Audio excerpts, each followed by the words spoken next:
first thing you're going to want to do is spatchcock your chicken, and that's just removing the backbone, so it's fairly easy. You just take a pair of sharp kitchen shears and cut along either side of the backbone. So what I did here was I made a sort of little guide cuts so I can see where I'm going, and then you just want to go from down one side all the way. Now you might meet some bone in the middle, and that's fairly easy. Just snap that with a little bit of pressure and just keep on working your way down. So that's one side, and do the same on the other side.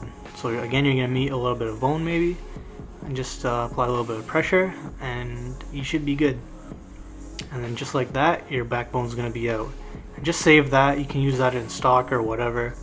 And then you just want to flip your chicken around where the breast is. You just want to push down on that. There's going to be a little bone in there called the keel bone, and that should snap, and your chicken will lay a lot more flat. And what that'll do is help it roast a lot more evenly. Alright?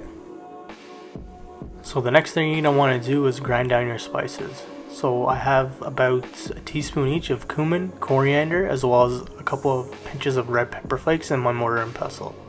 So all you're going to want to do is go slowly and grind everything down to fine consistency. You can use an electrical spice grinder, but I much prefer using this because I have more control over it. So just go slowly and just take your time with it.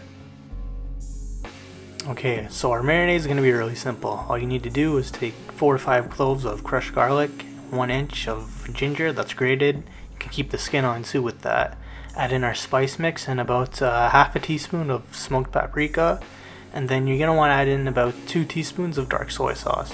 I use dark soy sauce because I like the color that it gives the chicken when it's roasting.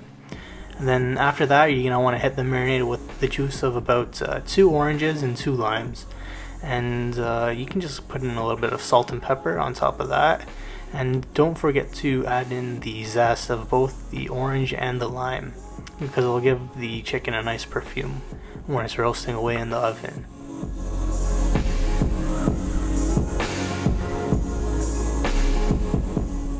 Okay, so the next thing you're going to want to do is add in 1 chopped up chipotle pepper. You can add 1, maybe 2, depending on how hot you like it. And then after that, just add in about 1 or 2 tablespoons of a neutral oil, like avocado oil, canola oil. You know, not something like olive oil, because they'll just change the flavor too much. And then you just want to mix everything till it's thoroughly combined, and then I'll show you the next step.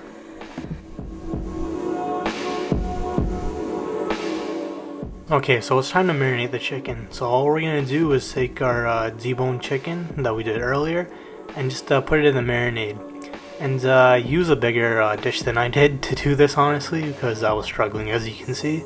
But all you want to do is make sure you get the marinade all over the chicken. Just lift up the legs and everything, and then take some marinade from the bottom, put it on top, and just make sure it's well coated. And then all you're going to want to do after this is cover it with plastic wrap and then put it in the fridge for, I'd say, about at minimum 8 hours, but preferably you can go overnight like I did. So it's been a day. Chicken's been marinating overnight, and here I just put the chicken skin side up on a foil lined baking sheet. I'm going to bake it in the center of an oven at 425 degrees for about 35 to 45 minutes. Now while your chicken is roasting, you want to take the leftover marinade and just boil it down for 5 minutes. We're going to use this as a base for the chicken. After about 30 minutes, you want to take the chicken out and you just want to baste it with a brush with the marinade that we reduced earlier. So what this is going to do is, number 1, it's going to add flavor, and 2, it's going to help keep the chicken juicy. So just take your time, brush it thoroughly, and then put it back in the oven for about 10 to 15 more minutes until it's done. Okay, I just transferred the chicken to a serving platter, and over here I'm just garnishing it with some sliced up scallions.